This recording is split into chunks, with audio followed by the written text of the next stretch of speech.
na mokili oyo basali ya lokuta bazele belé bana nzambe bazamba bibunga mingi bazobunga mingi babunga par rapport ya ba contact onini bana nzambe bazozwa na kata mokili oyo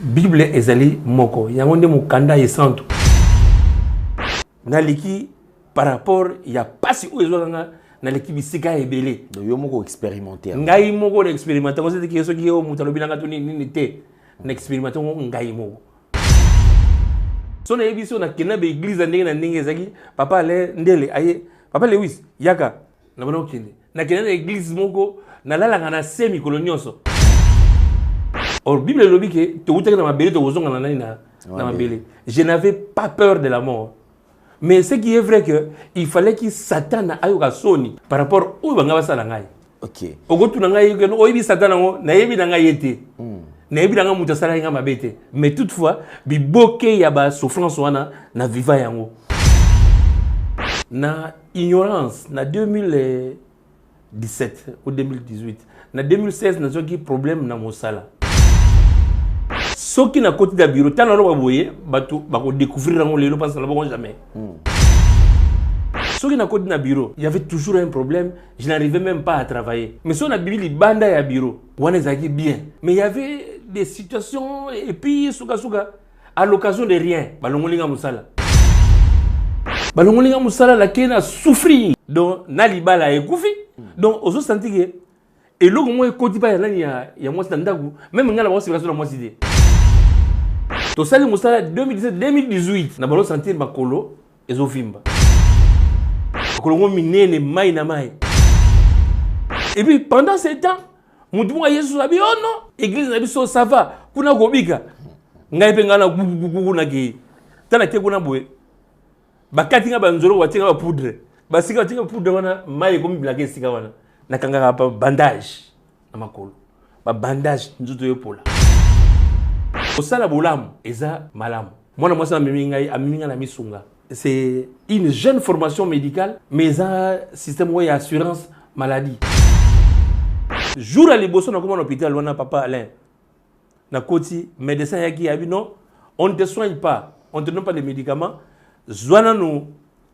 ba position là on va la ndenge ba médecin ba mandi ko soigner ngai ko soigner nanu position kaka 2-3 jours après na singi bilo olia basela nzamba solo papa le bazeli tango aseli a déceler ba faille papa ka ba situation qui pananga abi faut passer na délivrance to bana bondo yenda bana ko bondela ba médecin mita ko konde ba kisi abani ko sambela papa 3 jours 4 jours après na comprendre kité ba te sikilo osaki plus d'un mois na niveau ba genou ezongi muke batu balinganga te ko yokelo kona balinganga te ko mena ko loba yango parce que ça nzoto comme dans lia na commencer la selle normale ambeso wana la libumwe kiti et la ko konda mutu abeli ya solo miso ko minene o mona ba image wana nazala ngona ko tika ngo miso ko minene na kuma pembe suki oya pembe na suki pembe na mutu pour na kanza suki nanga de comme le moko moni mutu abeli ko shorko le miso tikali ka yango moko nazo ba ndeko oyo nzamba zo lobela yo fusaila yango oyo nyoso na bosa la wana ezaki o kila kepa l'église bona ki o ezaki ignorance vraiment ignorance papa donc na yeba ki sude ke naza protestant naza nani na papa na ngaza pasteur do suzenga na bika Troubles du système immunitaire, chute de tension, maux de tête, fatigue, perte de poids, frigidité et diarrhée. Dites adieu aux inconforts et retrouvez une nouvelle jeunesse avec une tasse de Maxi Bien-être au quotidien. Une solution bio composée de plantes traditionnelles, 100% naturelle et reconnue pour sa vertu. Une formule adaptée pour hommes et femmes. Depuis plus de 10 ans, le Maxi Bien-être Café renforce le système immunitaire, restaure la fatigue physique, améliore le sommeil, aide à stabiliser... Peuple de Dieu, shalom. Satan a commis 666 manières pour que baby saba destin ya bana ya Seigneur Jésus-Christ de Nazareth. Na destin na yo, oza na yo pauvreté, mais na destin oyo Satan a pesi yo au commis pauvre. À côté si célibat, à côté si ba blocage, à côté si ba esprit de mort, à côté si bana ba autisme ba yaki ba biki, ba o bazala ki na ba blocage, ba débloquer, vina ba ko changer, o bazala mi kumba na bango, bo ya nango et pas na nzambe ye moko ko décharger bino, botala o ba ko bi décharger. Nakoko bomba te bolamu nzamba salinga et prophète. Ba opportunité pour nga Clémence et comment qui passe, faveur et comment qui passe. Tango na zongi, ba opportunité o nga na kutani nango, na kutani na opportunité donc mutu nyo soza na besoin d'opportunité na vie. Ba porte fungwama, ba chance sala. Donc okutana kana makambo malamu na nzela nga na une semaine on a utozonga na 2 semaines. Je suis heureuse et je suis vraiment heureuse.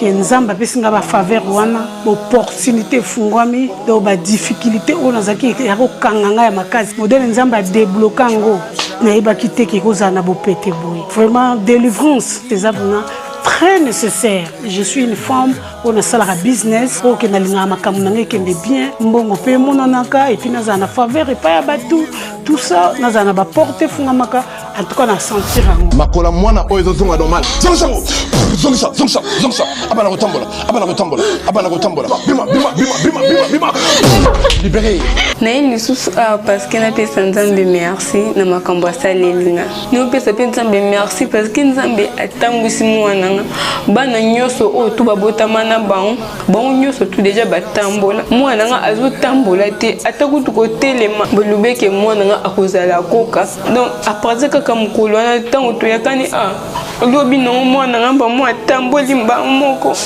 akoma moko telema na lobaki déjà awa ezali terminus na zana besoin ba oyo batambola partout oyo ba luka ba délivrance simbate boya et pas na nzambe de bokobika na dozela bino na moto. Vous nous suivez sur une nouvelle tendance télévision, culture d'excellence au rendez-vous. Cette chaîne que vous avez choisie comme étant la vôtre, en tout cas, nous sommes très très contents et nous vous transmettons les salutations de la part de toute la grande équipe. Aujourd'hui, à Gédéon Loïc qui est présent, qui vraiment mouille les maillots et la réalisation qui est signée comme d'habitude en duo. Vous avez Jonan Zouzi et Jordan Panzou, donc c'est comme ça que nous allons travailler. Abordons le tout premier point, c'est la fondation Ndele au cœur de la nation ainsi que l'orphelinat Famille du Cœur Christ Rédempteur. À travers cette opération, vous êtes sensible aux cris des détresses, vous voulez soutenir les orphelins, les veuves, les démunis. Pensez à cette structure et certainement Dieu va tous nous bénir. Parlons en images et on se retrouve juste après. Shalom Bananzambe, shalom enfant de Dieu, opération Tangisa Mwanamoko. Aujourd'hui c'est déjà septembre, nous sommes le 1er septembre. Tout parent responsable se tape déjà la tête. Nengeni nyotinda banana na kelasi. Yeba ke yo za parents za vivants ozo kanisa banana yo, mais apena bana misusu bazana posa okende kelasi mais ba parents bazali susute. Tangisa orphelin moko nzambe akozangisa te ko pambola yo. On le fait ensemble en association avec la fondation Alandele au cœur de la nation. Donc to simbana to sungana zwata 2 ou 3 enfants oyo botité salango na kombo Yesu Masia au nom de Jésus-Christ de Nazareth. Lui qui est le père des orphelins a ozanga te ko kanisela yo. Que Dieu te bénisse, ko négliger liloba oyo te. Chango na misala sunga orphelin moko. Nzamba pambola biso.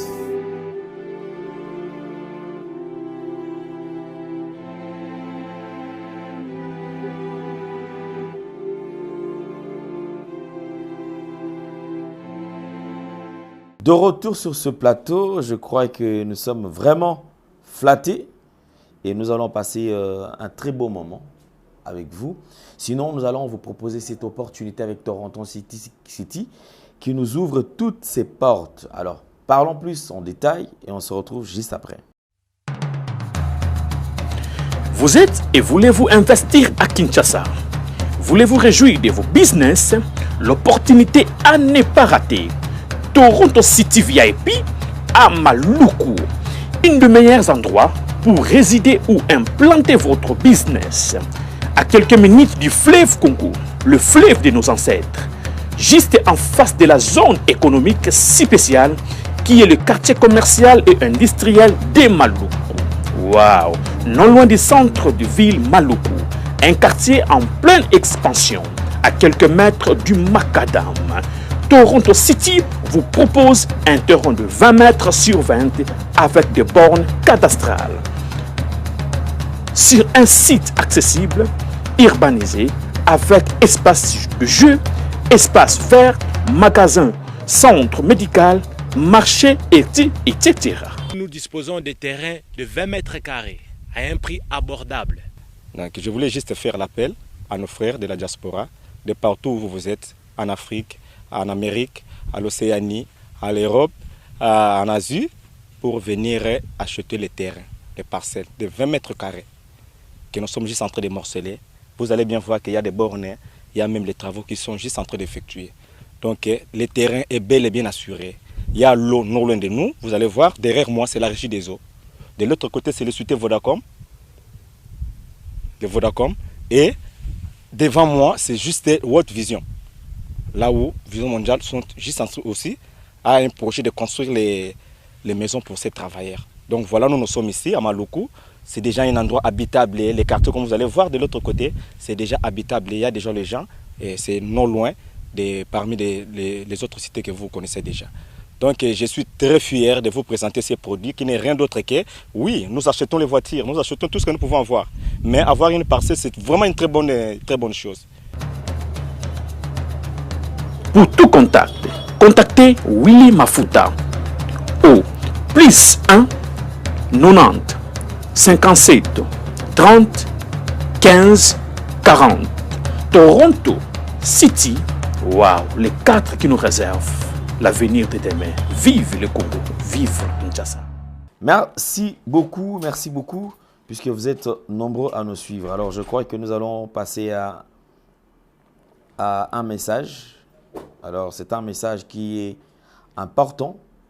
Je crois que nous allons recevoir notre invité. C'est pour la toute première fois. Donc notre papa Louis Manyongo qui est notre invité. Papa Louis, bonjour et bienvenue. Bonjour papa Alain Dele. La santé, ça va? Oui, santé, ça va. Très bien. Merci beaucoup. Alors, gloire à Dieu. Alors, nous avons appris que Oleki na makambo est belé. Et là, il a plaisir à que Oza vraiment très bien en forme. Très en forme. Alors, qu'est-ce qui vous est arrivé? Ni comme la Kyo d'abord. Merci papa Alain. Na opportunité au Pesinga na sepeli mingi. Na ndenge oyambinga na sepeli mingi pour studio on a na YouTube. Vraiment. Studio kitoko. Les lots quand même au moins et ba émission mingi na talanga bi un jour ngabana oleka il faut na témoigner bulangu ya Nzambe. Na yango na tango oyo na zongisi nyos na mboka Nzambe azwa directive ya likambo na osala la passe diable lingate et si comme on fait témoignage ya likambo Nzambe sali alaka tuko chaba ambish. Et réellement l'équipe étape moi ya mabe makasi na vie na ngai par ignorance. Na kokuyo lobela ignorance. De l'ignorance à la délivrance. À la délivrance. Oui. Avant de passer de l'ignorance à la délivrance, alors je voudrais quand même, Naïba, c'était quoi la motivation? C'est vrai, généralement, tout ça, à côté d'un moment, surtout, les gens ont du mal à exposer en haut. Alors la motivation, c'est qu'il y a partir, il y a Nini pour mon aké. C'est vrai aujourd'hui délivrance, Nzambabi Kisio, mais c'était quoi la motivation d'abord? Il y a qu'on qui au le témoignage. Motivation, ezalima kasi ezapo et papa Alain, il est vrai que na mokili oyo bana Nzambe bazamba bibunga mingi, bazobunga mingi. Babunga par rapport ya ba contact onini bana Nzambe bazozwa na kati ya mokili oyo. Bible ezali moko. Yango nde mukanda yesantu. Ndenge lingala oyo ba catholique ba mukanda yesantu. Mukanda yesantu ne yango te lobili maloba ya Nzambe pour la biso ba chrétien. Parce que les gens bateau ba croire kana bana ba croyance o ba ndenge na ndenge. Mais ce que croyance ndenge na ndenge ezoluka est dominé ce que le loba vrai le loba ozana katela ya Bible. Le côté le Nzambe ya nani le baïs Antoine. Nayango, ngai depuis mon enfance, na botami na famille mo chrétienne, na koli na famille na chrétienne, ba papa, ba maman, ba sali Nzambe. Bango pratiquement tout, même papa Abozinga, a ce qui diacre dans l'église, plus tard, avant sa mort, a qu'il a même des études, à sali théologie, ti une église na ya comme pasteur. Mais ezaki une église protestante.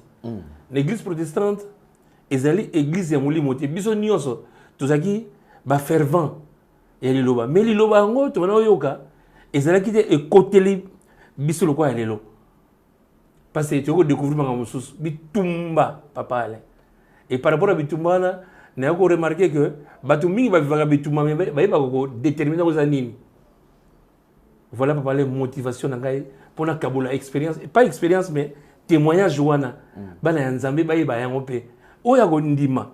Peut-être que kutabele le bande ngona alobaki ah tikana landa nzela ya Nzambe. Deuxième élément papa.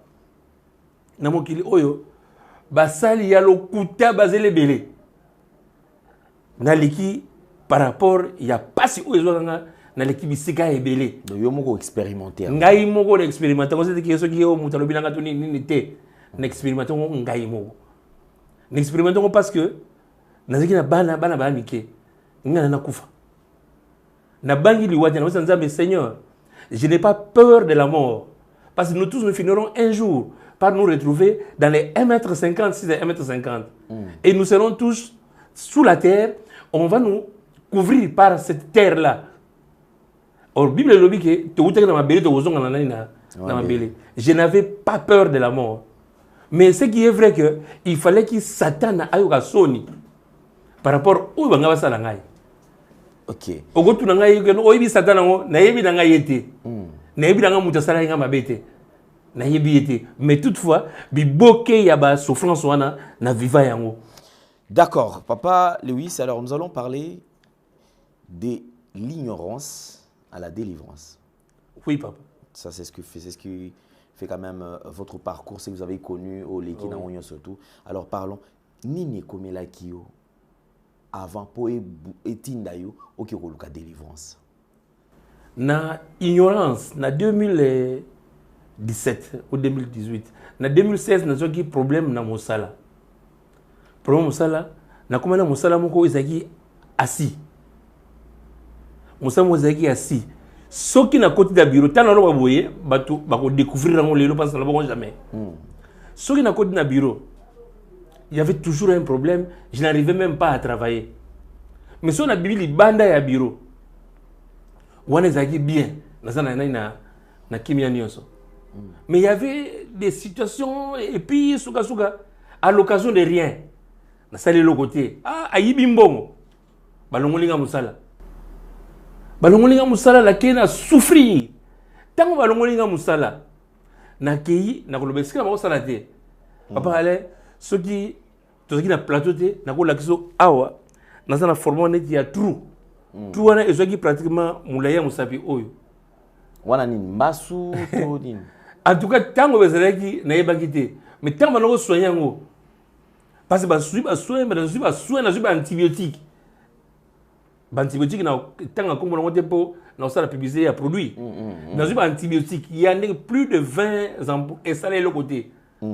Par contre, si on a vu si on a une église, papa Lewis, Yaka, on a ensemble la place telle.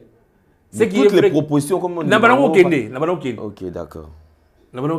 Na kena église moko na la ngana semi kolonyoso. Et si ka wanande ba beta nga mai ka batiko na mabulo. Ba beta nga mai mikolonyoso na liaka te. Pasi pota awa et chaque jour du lundi à dimanche ba ko tian mèche na be filer pour éviter ba pu. Yango kingo ngo pe eza mulaye po ndeba cha mèche na tikala jamais ko na gorge. Mais musapi oyo nyonso écoute nazana ba image na kopesa yo ba image na peut-être ko ça on va plein d'insert donc na sali ndengwana noki passer un jour na mosala ekufaki na ndenge ba okende na église wana na ke gosokola mai basambeli ba tiango eloko te bafizana nzambe sunga mai oyo tata oyo asokola mai mapambola mai oyo na simba boye sparadresse avec awa et bungi ngabi oh ezani Nathalie sparadresse soudé mais par rapport à la conviction nanga par rapport à la conviction ya libota nanga église on il fallait pas na continuer kokende ngabi merci nzambe ndingo bikisinga 2 jours après l'église on a ba binga musala mususu na sali musala on a de 2017 pour l'instant toute une année à chômage mars 2016 balongo musala mars 2017 nazu musala mususu na kena musala wana tozali ko sala musala papa allait sans le savoir na balo senti que makolo e bani ko vimba ngai mais poids e bana ko mingi na tali temps oyo nazo sala et ça compliqué tango oyo ezali que na longue musala donc na libala ekufi libala ekufa qui était pour moi si oh non azaso na mbongo te non donc ozo senti que et logo moi ekoti pa ya moi standaku même ngala ba sibika so na moi idée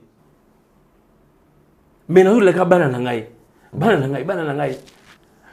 pasi et puis vie on a pasi on a biloko panzani tout ça na fandi ti suka ne ko mona oh non ça ne va pas to sali musala 2017 2018 na balo sentir makolo ezovimba wana sena kina ngaso kini même église na moko ni soudé na kuma musika par rapport à l'église on a bon organiser na église on les akite mutu so abimi abi ah iyo na moni yo ozobela mutema ozobela bare oh ndeko papa ale sangwe panzani na Kinshasa Lewis abeli bare iba longa ya musala ayiba kimbongo balongo ndani ya balilo bare akukufa soko mutamoni ngai akukufa 2018 teleki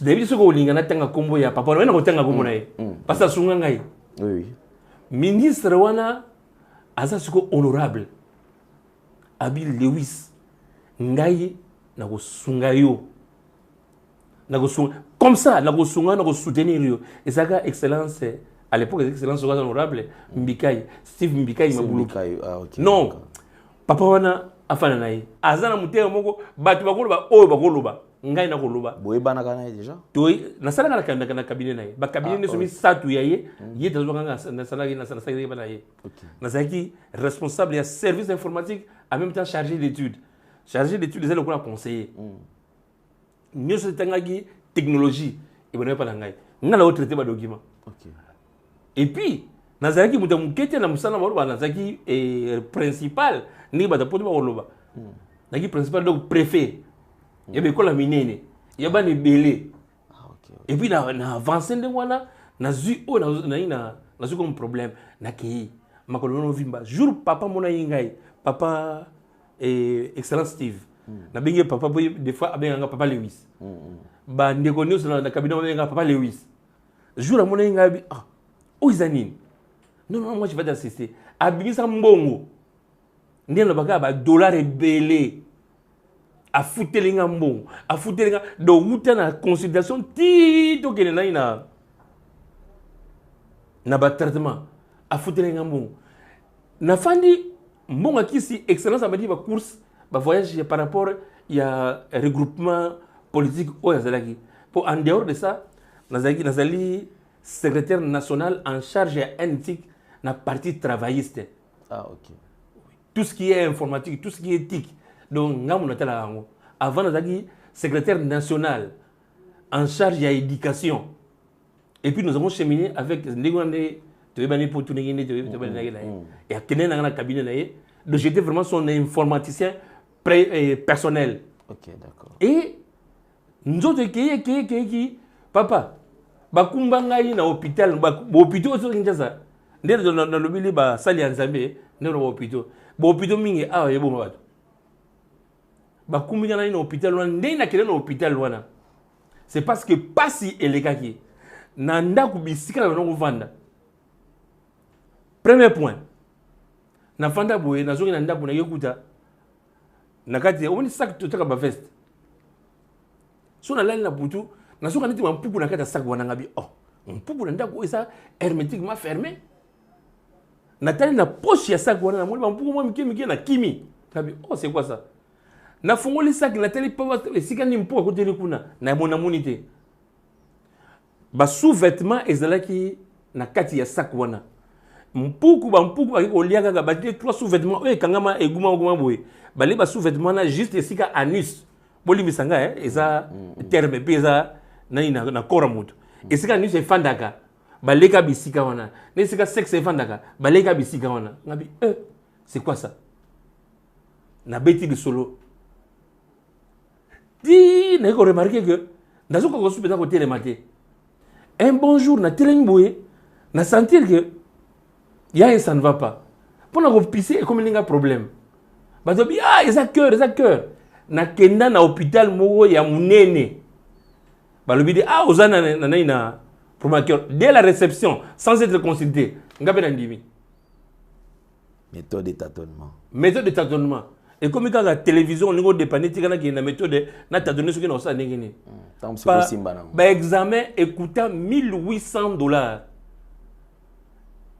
Excellence Steve Mbikai a bimisa mbongo atina ngolanga na ba système ba tinda wana na futi mbongo maître Gonkela aye tozagine na cabinet azaki conseiller juridique conseiller en charge d'enseignement privé aye a futi na sumo ba kisi nga ezaki ka boye ngabi so na koni ko ne pas excellence na maladie ngo aussi la te boye eza problème. Na fandi na continuer ko méditer et longwe wana nzoto ko vimba tant que vimbi na bimi un jour na poussani wana depuis 2016 na sur moi cité na fanda ngam ko na mwana ngam bal na mwana mwasi Béni la force Saïda la force Saïda Letisa Yenge bango mibale bazaki na ngai so bunda na kabongo. Et ça l'a que na porte boye, j'avais 3 gros chiens. Ba moi on a à 70 cm il y a porte nanga. Ba timoli. Je crois 50 cm il y a profondeur. Au moins na bané 72 75. Tant que dans l'école primaire.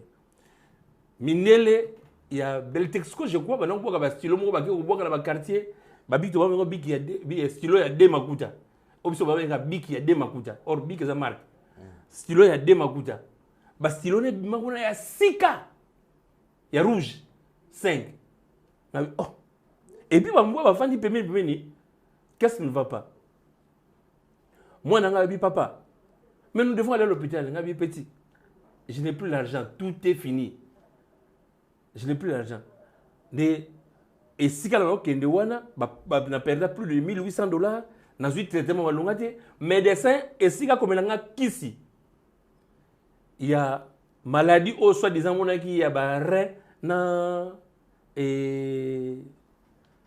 comment dire na bagi ba rein cœur na cœur ay comme qui c'est hémorroïde na estomac qui c'est hémorroïde na qui c'est un estomac et hémorroïde tala comprimé monene et provoquer souvent bien médecin de famille ozaki na ye docteur Maluta avec ngai papa on va comme le ça qui dit examen sérieux plus de 30 examens na fayé wana na tel examen abi oyo na mona lokola pas ezali aw ba komi ko mesurer kali bumu ko peser nga ba poids chaque jour pour besoin mata tala makolo ngo minene mai na mai et puis pendant ce temps mutu nga Yesu abi oh non église na biso ça va kuna kobika ngai pe ngana gugu na ki tana te kuna boye bakati nga banzolo watinga ba poudre basika watinga poudre wana mai ko miblake sika wana na kanga pa bandage na makolo ba bandage nzuto yopola et ko sala bolamu wana ina pour ko sala bolamu eza malamu oyo nyoso na bosala wana ezaki o ke na ke par église bona ki ezaki ignorance vraiment ignorance papa donc na yeba ki soute ke naza protestant naza nani na papa na ngaza pasteur donc soute na bika bakati kati nga banzolo kwa ne ko bimisa mai nabi na kukufa ndeko moko ya mwasi natangisa leki na ye nazalaka professeur ya leki na ye na institut du Kasai collège John Mabwidi na be salut ndeko na lobi est monsieur Lewis oyo azalaka professeur en maths aza wapi ndeko na poto abi na yoka bela mais na mona yesute abi yo muto zaki lokola papa na yo et puis papa na sala biso nani encadrer biso bien luka ye abano benga numéro na ngabi mwana ngai okimanga pourquoi ndenge nini ngana okufa so na kufi baleki no botika na nani parce que je n'avais plus espoir baleki no botika na nani abi aye tanga komi na ndako azui WhatsApp abi yaya bakina benga ye abengi ye na boyo lo bakombo na ye na boyo lo bakombo na bango po ba famille africaine c'est compliqué ta bengi aleli abi non moi je t'amène à l'hôpital moi je t'amène à l'hôpital wana ambulance ko faki batindi mutuka bazwi ngai na ke hôpital ngabi toi tu m'amènes là-bas moi je n'ai pas l'argent à payer abi est-ce nga c'est kombo na yo parce que papa allait mbongo nyoso fu esilaki na be indemnité de sortie ya ba cabinet tout esili et je n'avais pas une unité de production pour nous rejoindre ni bon aucun membre de la famille avait fait ngai et ma kasi et pas aller qui ngai aza awana Kinshasa aza be préfet Philippe Magnon pour Lewis Magnon non il Philippe Magnon ma kasi et pas aller qui ngai muso na Canada Pierrot Magnon bango bana tin la ngai des fois yaya o azalaki so tulinga yaya oza place nini na okosa ngabi nazana buma kota gizenga pa nganga moko boye na yoza traitement pona ningiti ba monanga parce que muta moninga zolela et puis pendant que na kende kuna un bon jour na otala télévision tango na osala ndengwana papa batu balinga ngati ko yoke loko na balinga to mena ko luba yango parce que ça nzoto na ko leta pantalon na ti pantalon je sais en noir mais na ko leta pantalon boyete na sombi nzambala nite ba nani ba ndeko ba musulman ya chocolat na kilote moko ya nani nebite soki be mona na pendenge nini mais soki au live kilote na c'est comme ça na zemi za samba ko so tambula batu wa tala makolo vima na tala li papa oyo musina bata et kota ndambo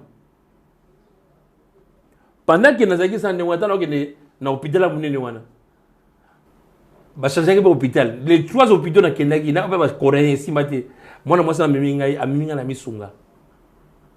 na misunga c'est une jeune formation médicale mais un système où il y a assurance maladie il y a maman Grâce Mandela donc vraiment la pétrolière vraiment maman Grâce merci beaucoup pour na musala o batuno osala ozana na poto obongisi longo pato ba bikila kuna jour à liboso na comment hôpital wana papa Alain na koti médecin yaki abi non on ne te soigne pas on te donne pas de médicaments zwana no ba positionner on va la ndenge na ebisier entreprise ça kana ni ba matela awa il faut l'état le contrôler ngwa l'état faut le contrôler pour matériel na wala la matériel dinda ito na sona na matériel siga et dinda et ben ça passe donc c'est comme si entreprise oyo e contrôler ba qualité ya ba RDC et ça comme ça bala muté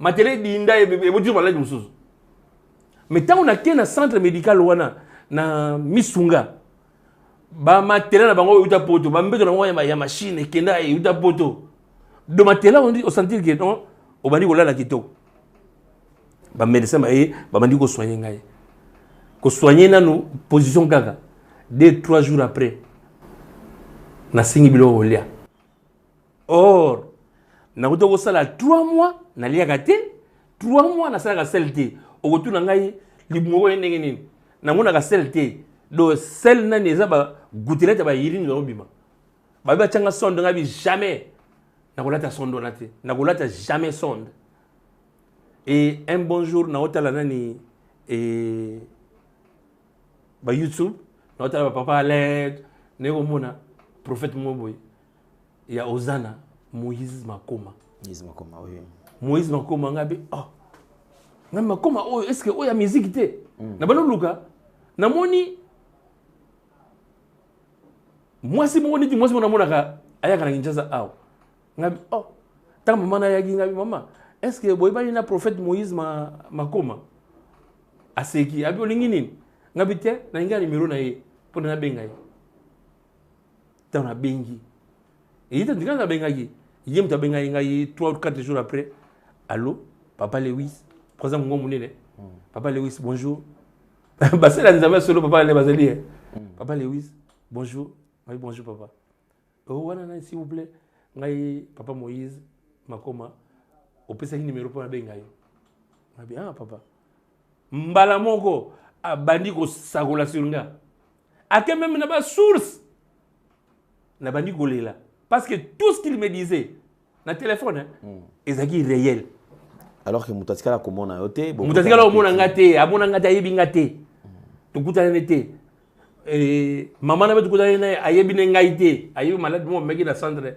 na misunga kuna ba médecin mita ko konde ba kisi abani ko sambela no sambela papa 3 jours 4 jours après na comprendre ngite ba te sikilo esaki plus d'un mois na niveau ba genou ezongi muke na bi oh na komi na kolia na komo sala selle normale ba mbeso wana la libumwe kiti et la bali ko konda mutu abeli ya solo miso komi minene o mona ba image wana nazala ngona kotika ngo miso komi minene na koma pembe suki oya pembe na suki pembe na mutu pour na kanza suki nanga de comme le moko moni mutu abeli ko shorko le miso tikali ka ya moko sono zema na lelaka chaque jour et papa Moïse abandi ko bonda bi tango asali a déceler ba faille papa ka ba situation qui pananga abi faut passer na délivrance est toujours en ligne tu vas bonda yenda bana ko bondel pour na bonda na désespéré et suga un bon jour nous avons eu message avec papa Lewis aux hommes sali na ye il faut nous évangéliser na ozana abi oh ngai natali sikoyo na zongi sima papa Alain na so ba ndeko oyo nzamba zo lobela yo fusa ila yango papa pasteur Diafouila Diambwangi azalaka numéro 3 ya église du Christ au Congo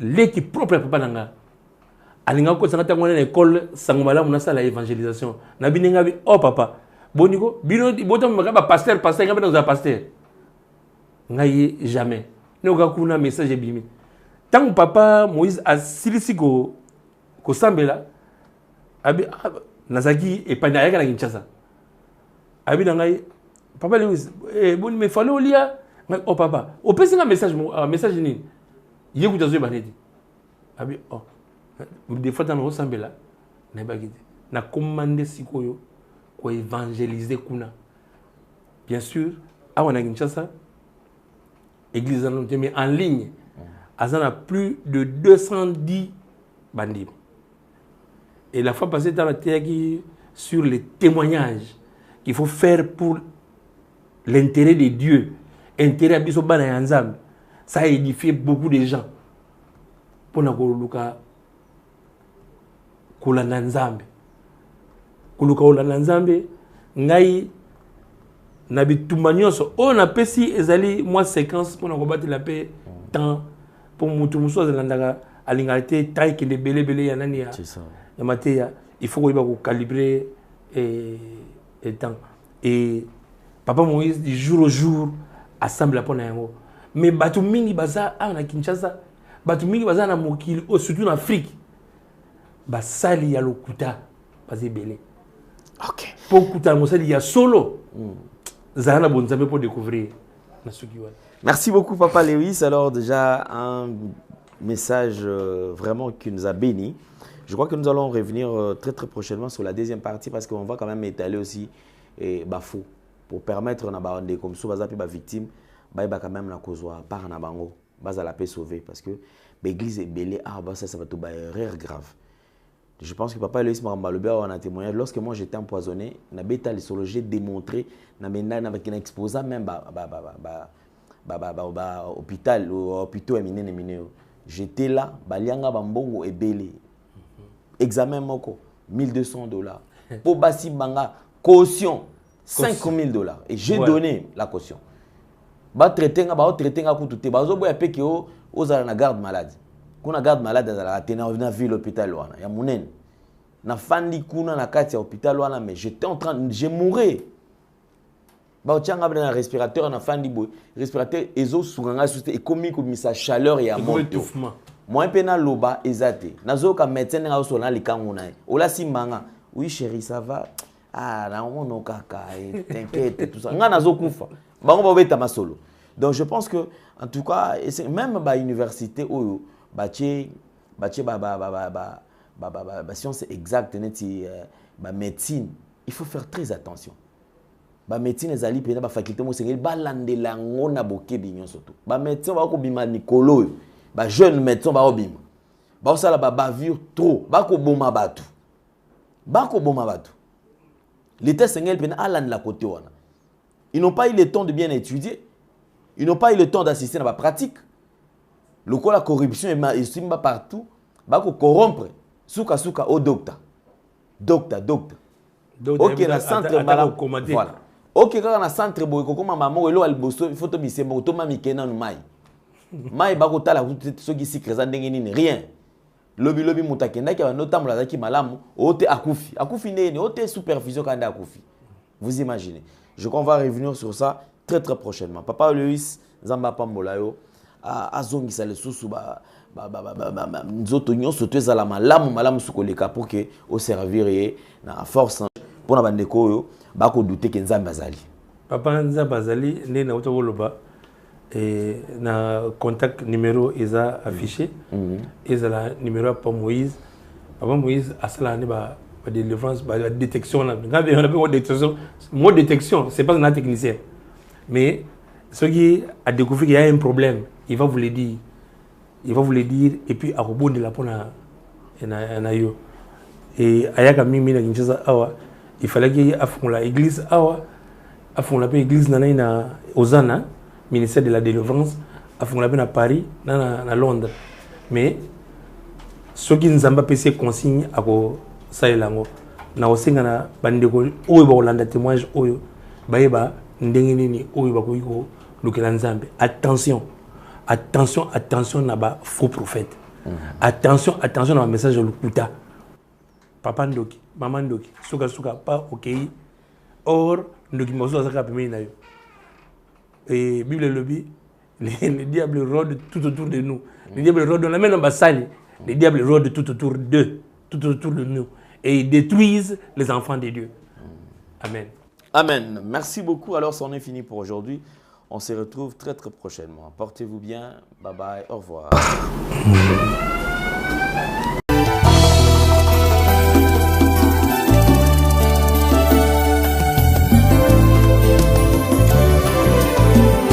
Éternel, je lève à toi mon âme. Mon Dieu, en toi je me confie. Que je ne sois pas couvert de honte. Que mes ennemis ne se réjouissent pas à mon sujet. Alléluia.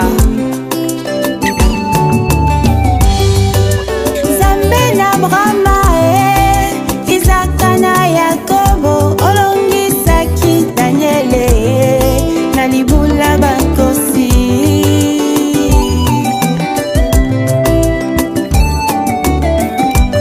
baye baluka yo na solo baluka yo na komikitisa omimonisa na bango ponini nangate.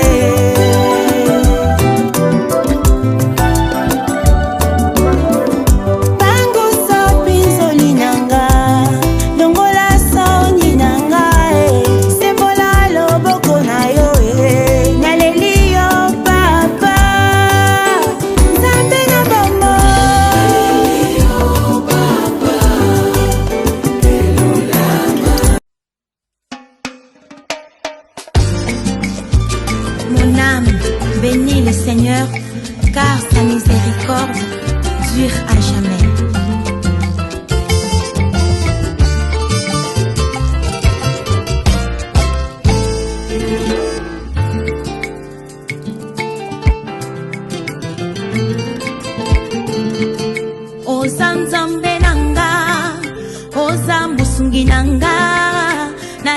yonde na tendelika Yahweh oza nzambe nanga oza musungi nanga na yonde na tendelika Yahweh Yahweh Yahweh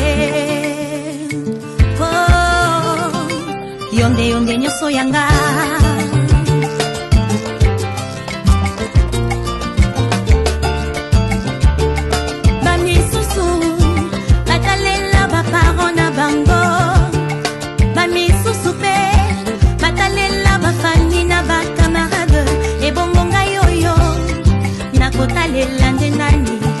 Shalom, shalom, je vous salue tous au nom de Jésus, c'est la prophétesse Esther Emmanuel. La nuit est tombée, Seigneur, reste avec moi. La nuit est tombée, l'homme de Galilée reste avec moi. La nuit, là, c'est quoi? C'est tes problèmes, tes situations difficiles. Moli le koti na vi na yo, nzamba zala na yo, atikala na yo. Mabe koti na santé na yo, mais nzamba zala na yo. Molile koti olembi okomi na souka. Mais le Seigneur doit être avec toi. Ça veut dire que la nuit est tombée, Seigneur, reste avec moi. Dans la situation là où je me trouve, je suis arrivé au bout de ma vie. Mais l'Éternel Dieu des armées reste avec moi. Je suis arrivé au bout. Je ne sais plus quoi faire. Seigneur, la situation nanga nazo kokali susute. Je suis arrivé au bout. Fils de l'homme reste avec moi. Les médecins ont dit que je suis positive. Seigneur, reste avec moi. Parce que si tu restes avec moi, j'aurai la solution. Les médecins ont dit que j'ai le cancer. Seigneur, malgré la maladie, ils ont dit, mais si je suis avec toi, si tu restes avec moi, je trouverai la guérison. Hé, Éternel des armées, mon mari que j'aime beaucoup est parti. Seigneur, même s'il est parti, le consolateur c'est toi. Reste avec moi. Balobi nanga que je suis stérile, je ne peux pas enfanter. Éternel des armées, malgré cela, tu es capable de me donner des enfants, même si je n'ai pas de trompe. La nuit est tombée, Seigneur, reste avec moi. Je n'ai plus d'argent, mais moi je sais que l'or et argent appartient à l'Éternel. Nzamba futaka, ce qui n'a qu'au bangaye. Seigneur, reste avec moi, parce que je sais que si tu es avec moi, situation n'a qu'à changer. Si tu es avec moi, si tu es avec moi, je veux témoigner. Si tu es avec moi, je vais passer de victoire en victoire, c'est ça. La nuit est tombée, Seigneur, reste avec moi. Il y a un sujet qu'on parle pas. Quand tu vas tomber dans l'impudicité, tu commences à prier comme ci, comme ça. Non, Seigneur, je suis tombé, je reconnais. Même si je suis tombé dans l'impudicité, Seigneur, ne tombe pas, reste avec moi. Avec une bonne repentance, Seigneur, aide-moi à ne plus tomber. C'est ça en vérité. Tu dois renouveler ton intelligence. Seigneur, reste avec moi, reste avec moi, reste avec moi. Moli les côtés, j'ai souillé ton temple. Dans l'impudicité, tu tombes et tu tombes encore enceinte. Seigneur, reste avec moi. Tu vas avorter. Après avoir avorté, tu ne sais plus dire, Seigneur, déjà tu as péché au soumouki, au lieu de garder moi, au lieu de garder toi, que ce soit quoi avorter. Eh bien aimé, ma soumou. Malgré Wana, Seigneur, reste avec moi. Tu vas prier, c'est comme si, comme tu vas commencer à prier, le Seigneur va te pardonner. Beaucoup de femmes ont avorté, ils ne prient plus. Olongola basé mebele, okoma kaka soni soni, okoma non, nzamba boya mutute zonga, c'est la repentance. Na moi bewana salité koti molili, tu reconnais, Seigneur, je reconnais que j'ai trébuché. Seigneur, reste avec moi, reste avec moi, reste avec moi. Seigneur, j'ai fait le mal, je fais ceci. Tu commences, Seigneur, molili koti, molili zakaka difficulté te masumu na biso peto salaka trop. C'est aussi le ténèbre. Malgré cela, repentance, reste avec moi. Ne m'abandonne pas, reste avec moi, reste avec moi. Dans la situation où je me trouve, Seigneur, reste avec moi. C'est ça. Que personne te trompe, Dieu est un Père. Dieu n'est pas comme les gens nous disent là. Non, Dieu est un Père. Hein? Donc quand tu te lèves, tu pries. Dans la repentance, il agit. Tu dis, Seigneur, je reconnais. Dès que tu vas commencer à reconnaître, la gloire de Dieu va revenir vers toi. La Bible déclare, tous ont péché, sont privés de la gloire de Dieu. Mais quand tu viens, tu te répands, le Fils de l'homme, il se retourne et il te donne encore sa gloire. Bien-aimé, que Dieu vous bénisse. Dans la situation où tu te trouves, la nuit est tombée, le Seigneur reste avec moi. Le Seigneur est avec toi. Le Seigneur est avec toi. Le Seigneur est avec... Je le dis, le Seigneur, écoute-moi bien, hein? Le Seigneur est avec toi. Dans la situation où tu te trouves, le Seigneur est avec toi. Non, même si le ténèbre est jusqu'à là, le Seigneur est avec toi. Tu pries. Quand plus tu vas prier dans les ténèbres, la prière va augmenter, commencer à éclairer. La prière Saint-Esprit, bandi ko kote, bandi ko opérer, bandi ko façonner, bandi ko longola mabe, mwinde ko bota. Le Saint-Esprit les a yemoko nzambe. Que mon Dieu vous bénisse. C'est la prophétesse Esther Emmanuel. Bye.